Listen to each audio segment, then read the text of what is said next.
Hi. Just to be clear, I have absolutely no idea what I'm doing. I'm just an idiot with a camera, and I'm sure I made some mistakes in this video, but I'm not going to go back and fix them. Because trying to do that with tape and re-record and throw it into here is an absolute pain in the butt. So this is my coverall. Enjoy the video.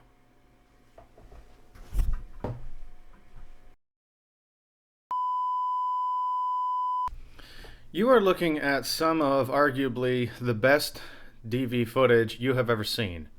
This is coming straight off of a DSR 300 recording in DV cam to a 12-minute tape, which sucks, but I'll work around it because I don't have a choice. That is then copied bit for bit by a separate machine inputting into a computer. That copies and translates it into a MP3, MP4, which have you, into something that your phone can currently see. We'll get to that later. In 2020, my hobbies exploded for pretty obvious reasons. And it all started with this. This is a Sony, what are you? TCWE 635 cassette player. I love this machine. It's currently broken, although it did work up until a month ago for the 5 years that I did have it. And considering this machine is over 25 years old, I would consider that a win. But the reason I bring it up is because it taught me something. Everything that I found worth doing has come from hard work. And I don't mean hard work as in, putting your nose to the grindstone necessarily and getting it done because you have to. I'm talking strictly about hobbies here. You do it because you want to, and the harder the challenge, the better the reward. You may be asking yourself, why in the world am I using a DSR 300 to record this video? Well, two reasons really. I want you to see what you can get out of one of these machines because I think it's important because not a lot of people talk about the actual process it takes to get this footage off of one of these tapes. It's very difficult. And number two is, I don't have a different camera. The one that I do have is an ancient Rebel T6i, and I don't trust Canon Connect anymore. I think it's crap, if that's even what it's called. I don't remember at this point because I got so mad at it that I just purged it from my system. So what I'd like to talk about today is the actual process that it takes to get the footage from a camera like this, from the tape that it's recording on, through to a computer, then translated into something that we're both looking at right now. This is a Sony DSR 1500A. I love this machine. I love it to death. It does everything I want it to. It can accept the larger DV cam tapes, the smaller miniDV tapes, which also record on DV cam codecs. It doesn't matter. As long as you have a machine that can use the DV cam codec, you can record and review on miniDV tapes. The actual chemistry within the tape itself is not different, nor does it need to be. I can do playback with this. I can do recording with this. It takes a multitude of different inputs and outputs. I can bring in composite. I can bring in S-video. I can bring in component. I can bring in SDI, for crying out loud, as well as DV. What people don't really talk about is, and this is the most infuriating part, how to get the footage out of it. You can record to this thing all day long. However, there are some certain quirks about this machine that I think are very important for everybody to know. And again, nobody talks about this. I don't understand. There's such a huge community of standard definition folks out there that would love to know what it's like to get into something like this and actually know how to use it. But nobody really discusses how to use it. Everybody just assumes you know what you're doing. The manuals on this thing are terrible. And the primary thing that you need for this sort of operation is mentioned nowhere. So, let's flip it on, and let's actually talk about it. No, I'm not moving you, because I can't. The amount of work it took to set up this particular recording setup was way too much that I would rather just omit. So the interface itself is pretty simple. You know, you've got a power switch, you have your standard play, record, play back. You have volume input adjustment levels as well as playback adjustment levels. Very useful. You have a main menu in here that can be a little bit of a pain to navigate, but it's good for changing things like your codec review and or recording. So between DV and DV cam, you can change your inputs via the front panel here. You can also change your output methods via the interface section, S-Video, Composite, SDI, Component, whichever board you have in here. That's another thing people don't talk about. The back of this machine only has one accessory board in it, and it's the factory one. I was lucky this one even came with a DV port. But I didn't know that when I first started doing this. The majority of what I mentioned in terms of inputs is possible, yes, but you have to have the right accessory boards for it. My particular machine can only output S-Video Composite Component. The only SDI type inputs that it takes is timecode, which I don't get. The only digital input this has is DV. And that is routed via FireWire. And thus, the crux of this entire problem begins. Sony is really good about creating things that not a lot of people adopt, or simply restricting the operations of certain things to something that is unnecessarily complicated and will eventually die out earlier than everything else. Let's see.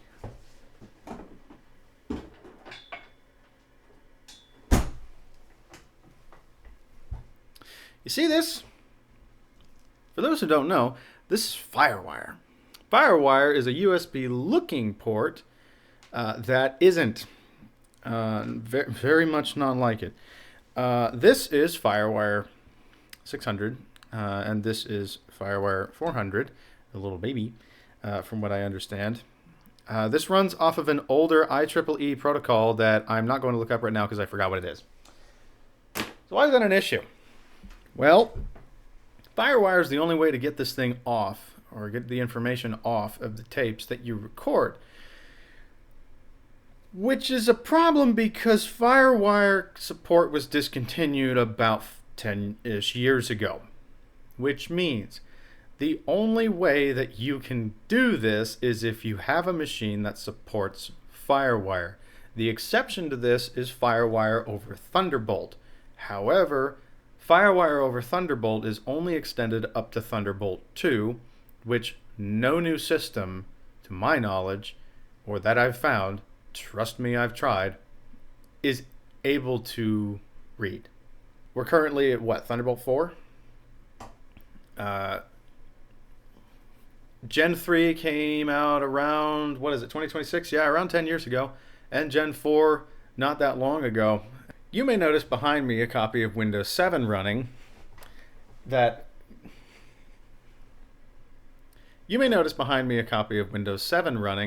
with an angry note saying that it's not activated because I haven't. You can still activate them, sure, but unless you have an unused license, you just forget about it. So this really leaves two options for you and me, and that is using a older system build that still has the chipset built in, which isn't necessarily bad, but it's not exactly convenient if you're mobile and you don't know how to use a computer all that well. It would be much easier for us to be able to take a laptop, per se, that I just bought, throw a Thunderbolt converter in it, and then convert that back to FireWire, which I tried, and go on our merry way, doing whatever we want in terms of editing. As it sits, there's really only one option for us now, and that is to use Windows 10 that still has support within the hardware that you choose for Thunderbolt 2, or Windows 7. Yeah. So that's all fine and dandy if you can figure it out, which let's be honest, if you're watching this video, you can. But then that leaves the problem of software. See, these things don't just randomly spit out random files to any old doodad. See, DV spits out what's called AVI files. It's a royal pain because nothing else can read it. So you have really one option, and that is WinDV. WinDV is an ancient recording software that is specifically designed for DV and AVI files. It can record for as long as it wants to. So as long as you have it set up correctly, you can plug like this. I don't even have to run this machine. I just prefer to run this machine. But as long as it's got a FireWire port on it and it can play back tapes, there you go. It can read it. The beautiful thing about FireWire over Windows 7, which is why I prefer it, is that it just works. Windows 7 is old enough it expects this sort of thing without having to change over to a legacy driver from Windows 10. It's just not worth it. If you can find or build an old Windows 7 machine, just do it. You're going to be way happier with your life. And if you have an old product key, that's even better. So far we've talked about the machine, what it can do, the operating system that you need to use, and the software in order to get it off. Now this is definitely the worst part. Because AVI files can't be read by stuff like this, or even, well, yeah, not even this, unless you have, actually, what's the software called? MPC-HC. Yeah. MPC-HC is a fantastic playback software. It really decodes and post-processes these files.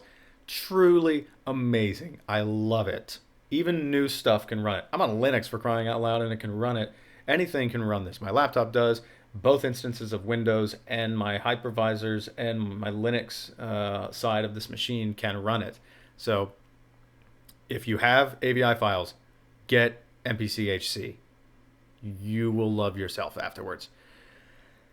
Where was I going with that? This leads us to a software called FFmpeg. A lot of you may probably be familiar with this.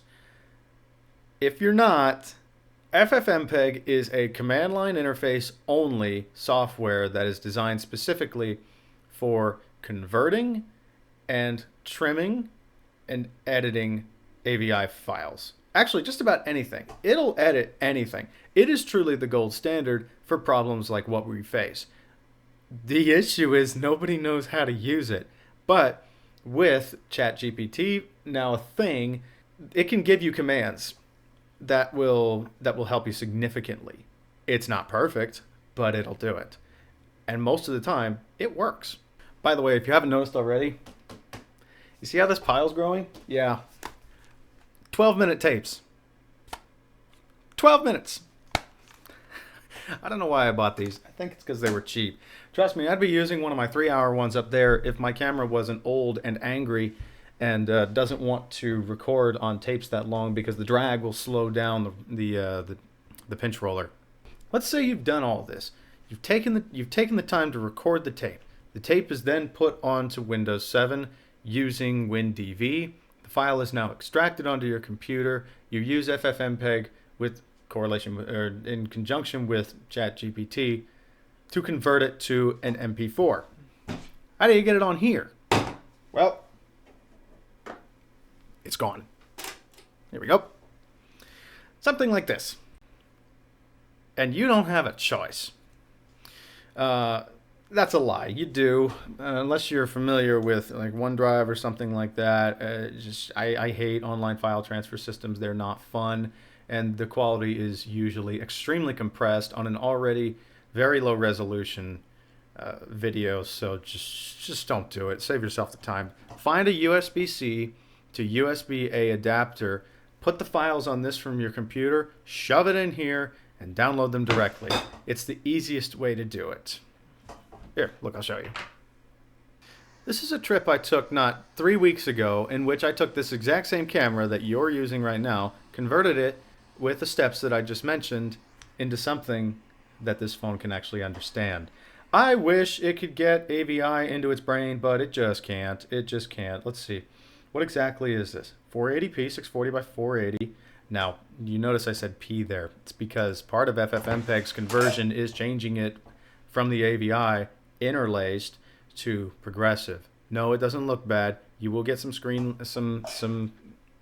staggering lines for stuff that's horizontal, but on this or on even big monitors with people who aren't hyper nerds like us, nobody's going to care. It's going to look great.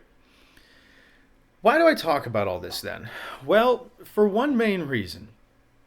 3 months ago, when I was at home for Christmas for a month, I came across my parents' old miniDV stash from their handheld camcorder when I was a little kid. These videos span back to when I was born. I'm 25, so it was right around the time when this stuff was very popular. I spent 3 weeks learning about this and trying to get those archived and off onto my own personal server where they will last. These tapes are finite and they will eventually disintegrate and your footage will be long gone. There's no replacing these memories on these tapes, but there is a way to preserve them. That's why I'm here, because I feel like not enough people talk about this, even the guys that are really, really good at this. There's a lot of great people on YouTube that discuss standard definition, but the ones that may talk about this, either I haven't seen or don't have enough traction in their videos to get seen. I would love for people to be able to take their old tapes and get the footage off of them. It can be difficult because every camcorder is different and not every one of them has a FireWire port, but and these cost money. I paid $300 for this, and I bought the camera just because that's how I got into standard definition, was by converting my old tapes, but I bought this out of necessity. One last thing I want to point out. I tried for months to figure out how to get this particular machine to play back tapes over DV and communicate properly the way it should with WinDV. The camera does it just fine. You plug it in, you initialize WinDV, you go. Not this machine. Nope. Until one day, I figured out that there is one specific thing that you need to do in order to view these tapes correctly. That's right. Unless you have the write protect switch set to save on these tapes, it won't play it back. There is nowhere in the manual where it says that, and I scoured every single excruciating page, and it made me so mad for the longest time because this port is an in-out port. You're supposed to. You can dub to a different machine. That's the whole point of it. So it's just that was a long day. But yes, that is how these tapes work. If you want to use this machine to record to a tape, you must have this in record mode. If you want to play it back after you're done, you have to move it to save. Which is annoying because in order to do that, you have to rewind the tape after it's been recorded in the machine, eject it from the machine, flip the switch, put it back in the machine, and play. That's dumb, Sony. The read-write protect switch on this thing should only inhibit record, not playback. I don't know whose grand idea that was. Maybe there's a setting in here that I missed, but I swear I've gone through everything, and that's the only thing I can see. Let's put this all into a nice little bow so it's not as confusing. So from the camera, it goes to preferably a Windows 7 machine. That Windows 7 machine then runs WinDV. WinDV takes that file and streams it to your computer. You then use FFmpeg in command line to then change that file, that AVI file, into something that your phone can read. Then you take that file your phone can read, put it on a USB, stick it to your phone, and download. That's it. Thank you for taking the time with me to go down this little rabbit hole. Maybe next time I'll actually have a proper camera, but in the meantime, I hope you've enjoyed my footage, which, by the way, it still looks like crap. Don't get me wrong. The problem is I'm out of light. And in order to get a real good view of somebody or something on this camera, you really got to zoom in. That's what these old news cameras were really meant to do, was zoom in and get a good picture. When they're zoomed out like this, they don't look great. Maybe I'll come back sometime and we can look at something different. I mean, I got a modem over here, so, who knows?